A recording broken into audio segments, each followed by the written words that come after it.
We work so you can play. Matthew from miniwargaming.com here, and I have an exciting announcement to make. We just got in a preview copy of this bad boy. That's right, this is the Warhammer Fantasy 8th edition rulebook. Now first off, I want you to look at the thickness of this. Actually, follow me. We're gonna do a little comparison. This thing is huge. Here's the old rulebook. Here's a new one.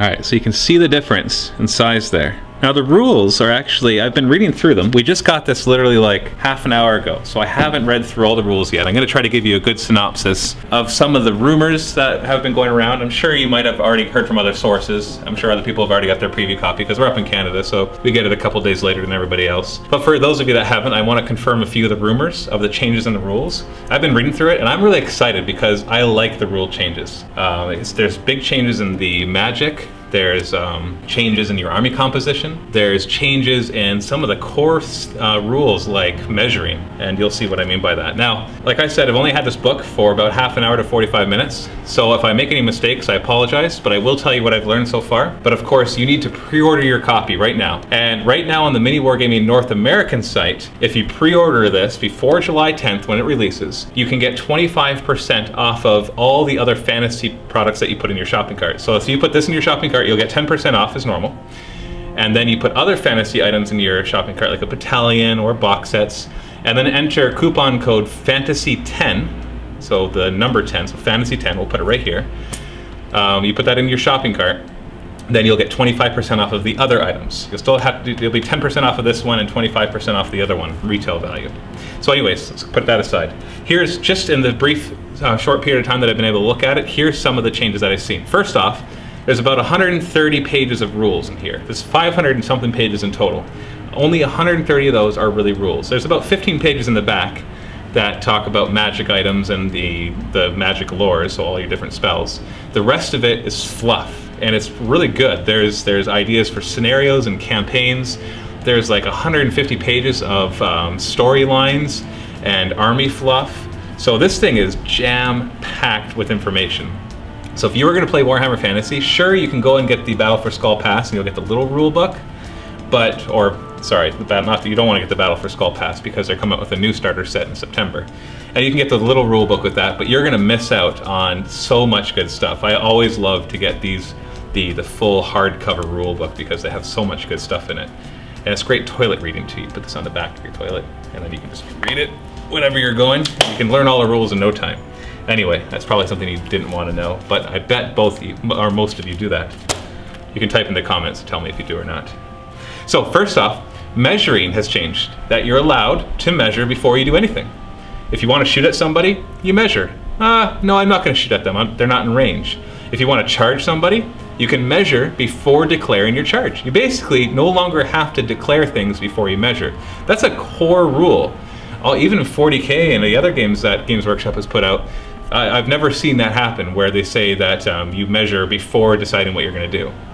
So if you've ever played against those cheaters who kind of like to figure out how to measure before declaring things, like they're like, oh, I'm going to measure for this, when really they put their measuring tape across the whole board and they figure out other distances, you don't have to worry about that anymore because everybody is allowed to measure beforehand. And the charging has changed, and like I said, you measure before declaring, but there's a variable distance in charging. So one of the rumors was that that Games Workshop was using War of the Rings, the Lord of the Rings mass fantasy battle, to playtest a lot of these rules. And that seems to be confirmed, that I'm seeing things from War of the Rings transferring over to Warhammer Fantasy. So that's exciting because War of the Rings was a pretty well-made game for the large-scale battles. One of them is variable range charging. So you might be able to measure before you declare your charge, but the amount of movement that you move when you charge, you have to roll to find out how far. And so you might not make your charge. On top of that, here's a cool thing, because I love this as playing Tomb Kings and causing fear. If you charge a unit and they flee, whether they do it on purpose or whether they flee because of a failed leadership test because you cause fear or terror, you're allowed, if you pass a leadership test, to pick another target to charge at. So let's say that there's a group that you actually want to charge, but there's a group blocking them and you're down here. You declare your charge against these guys and they decide to flee. And you can actually, if you pass your leadership test, you can declare a charge against the other one that was behind it, and you can charge into them, assuming, of course, you make your distance. So there's some pretty cool tactics that we're going to see come because of that. The magic phase has changed a lot. This is really going to, in some cases, it's going to nerf some of the magic-heavy armies like vampire counts, but I think it's going to bring it to a more level playing field. The magic phase was always the most frustrating thing for me, because if you went against somebody who had lots of wizards, they would just dispel everything you're doing. And I don't like it when you can do something and the enemy can just outright stop it all the time, and so you don't even get to use half of your abilities.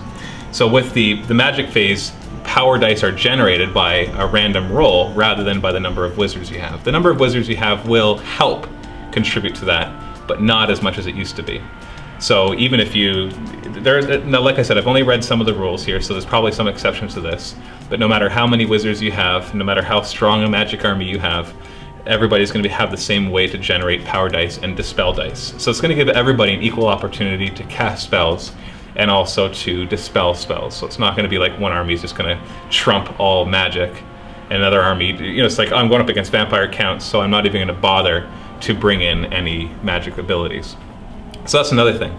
Shooting, you can shoot in 2 ranks. I haven't got to the close combat yet, but I've heard that you can fight in 2 ranks as well. Army composition is now percentage based. I'm not going to give you all the percentages. I don't want to violate copyright by spewing out all the different statistics in here. But basically it works that there's a maximum percentage for your lords and your, oh, just drew a blank. Hold on a second. Basically a maximum for your characters, but they're separate for your lords and heroes. I don't know why I drew a blank there. So you have a limit for your lords and a limit for your heroes, but they're not inclusive, so you're able to bring both of them. And so even in a 500-point game, you could bring a lord, but there is a certain percentage of the game, so it's going to be harder to. There's a minimum for core, and there's a maximum for special and rare. But there's also a maximum number of duplicates, so you're not able to bring in just tons of the same thing. There's a duplicate limit as well.